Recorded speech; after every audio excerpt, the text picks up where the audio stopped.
AGM inter college Baheri के एक शिक्षक की छात्रों को कांवड़ न ले जाने की सलाह पर विवाद हो गया। शिक्षक का वीडियो वायरल होने के बाद उन पर कार्रवाई की मांग हुई। हालांकि शिक्षक का कहना है कि उन्होंने बच्चों को पढ़ाई से प्रेरित करने के लिए यह बात कही थी। प्रार्थना सभा के दौरान बच्चों को एक कविता सुना रहे थे। कविता की पंक्तियां कांवड़ लेने मत जाना, तुम ज्ञान का दीप जलाना पर विवाद हो गया। फिलहाल पुलिस ने टीचर के खिलाफ मामला दर्ज कर लिया आप है। एमजीएम कॉलेज में पढ़ाते हैं और जिस तरह से आपके गीत को लेकर विवाद हुआ है, क्या पूरा मामला था और कैसे आपके दिल में ये तमाम बातें आई? सर, एक साहित्यकार जो होता है वो एक चिंतक भी होता है और स्वतः स्फूर्त भी होता है। क्योंकि मैं हिंदी साहित्य से पीएचडी हूँ। हमारे जो गुरुजी रहे हैं प्रोफेसर वीरेंद्र डंगवासी, जिनके रिसर्च किया है, वो भी साहित्यकारी पुरस्कार से पुरस्कृत हुए हैं। तो स्वतः है कि हम लोग सामाजिक चिंतक भी होते हैं। तो मुंशी प्रेमचंद लिखते भी हैं कि साहित्य राजनीति के पीछे चलने वाली सच्चाई नहीं, बल्कि राजनीति को आगे मिसाल दिखाने वाली सच्चाई होती है। क्योंकि बच्चे छोटे छोटे, हमारा कर्तव्य बनता है कि हम उन्हें ज्यादा से ज्यादा सिखाएं। कई बार बच्चे आते हैं जो कहाँ गए, सब कांवड़ लेने गए थे, फिर आए बीमार हुए क्योंकि उन्होंने नशा पानी भी किया। ये भी बताते हैं बच्चे, इस तरह से हमको जो है बुरा असर पड़ा है और आते नहीं बच्चे, स्कूल नहीं आते कहीं। तो मैंने फिर एक गीत लिखा था, तो उसकी पंक्तियां कुछ हैं कि कांवड़ लेने मत जाना, तुम ज्ञान का दीप जलाना, मानवता की सेवा करके सच्चे मानव बन जाना।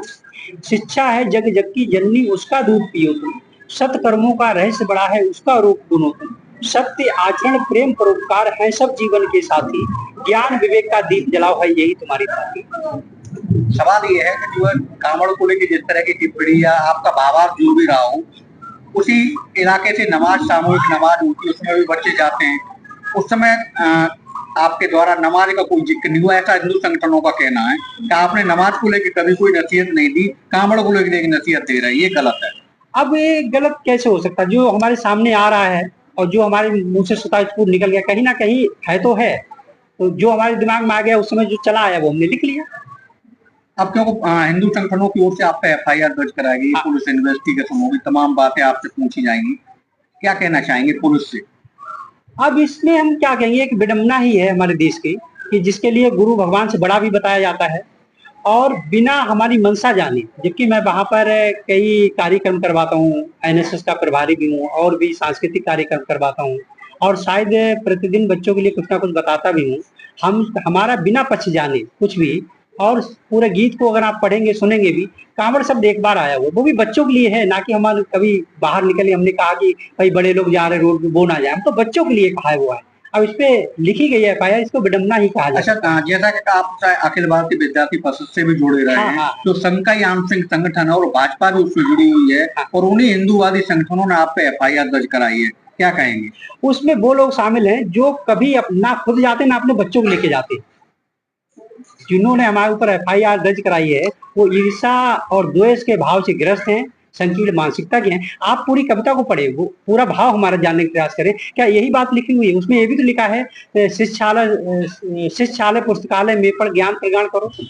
और कुछ दिखाई नहीं पड़ा इसमें, मानवता विकास प्रेम और कुछ दिखाई नहीं पड़ा। बच्चे कैसे, छोटे बच्चे होते हैं ना, उनका गार्जियन कौन होता है? वहाँ समाज होता है, यहाँ हम लोग होते हैं। समाज खुद ही वो इतने नीचे तबके से आते हैं, उनके लिए ज्यादा ज्ञान नहीं होता है, तो हम लोग। अच्छा, ये एक तरह का विवाद हुआ है, भविष्य में इस तरह से फिर विवाद आपके किसी साहित्य को लेके ऐसी स्थिति आएगी क्या? अब जैसी स्थिति बनी हुई है तो स्वतः है, आ सकती है, कोई इसमें बड़ी बात नहीं है। लेकिन फिर भी मैं एक बात कहना चाहूंगा, हमारी पंक्तियां हैं, जिंदा रहने के लिए रास्ता संघर्ष का चुनना पड़ेगा, जिंदा रहने के लिए रास्ता संघर्ष का चुनना पड़ेगा, स्वाद चखने को जिंदगी का मार्ग सत्य का चुनना पड़ेगा। स्वार्थ और मौज में रहने वाले मर जाते हैं गुमनामियों में एक रोज, बनोगे सुकरात तो प्याला जहर का पीना पड़ेगा। पी लें, क्या फर्क पड़ेगा? अरे हमारा फर्ज बनता है ना, हम अध्यापक हैं, गुरु हैं, हम तो सत्य कहेंगे। साहित्यकार के हम वाहक हैं। तुलसी के जायसी के रसखान के बारिश हैं, तुलसी के जायसी के रसखान के बारिश हैं। सर थोड़ा सा अभी जो वो हो रहा है, हाँ अभी मैं बता रहा हूँ। एक हमारे एक सर हैं, उन्हें बारिश है। कविता में हम कबीर के ऐलान के बारिश हैं, हम सीकरी के आगे माथा नहीं झुकाते, कुंभन की फकीरी अभिमान के बारिश हैं। सीने में हमारे दिल आजाद का धड़कता है, हम वीर भगत सिंह के बलिदान के बारिश हैं। एकलव्य का अंगूठा कुछ पूछता है हरदम, हम तीर कमानों के संधान के बारिश हैं। हमने समर में पीठ दिखाई नहीं कभी भी, अल्लाह के हम सहोदर मलखान के बारिश हैं। धन्यवाद।